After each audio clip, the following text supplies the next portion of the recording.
ஆராதனையில் சில நேரம் நம்ம எல்லாரும் என்ன செய்கிறோம்? பாடும்போது வாயை மூடிக்கொள்ளுகிறோம்.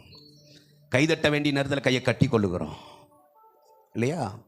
பிரசங்கம் கேட்கும்போது கண்ணை திறந்து பார்க்க வேண்டிய நேரத்தில் கண்ணை மூடிக்கொள்ளுகிறோம். எத்தனை தப்பு பண்ணுறோம் பார்த்தீங்களா?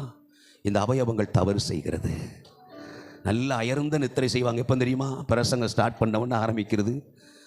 பிரசங்கம் முடியும் போது பக்கத்தில் இருக்கிற ஒரு இடி, ஊர் வந்துருச்சு பசை விட்டு இறங்கு அப்படி சொன்ன மாதிரி ரொம்ப தூங்கி முடிச்சிட்டா. அவன் களைப்பு இரவு முழுவதும் பாடுபட்டுட்டு வந்திருக்கா. அதுபோல் சபையில் ஆராதனை முடிஞ்சோன்னா எந்திரி, ஆராதனை முடிஞ்சிருச்சு, வீட்டுக்கு போவோம்.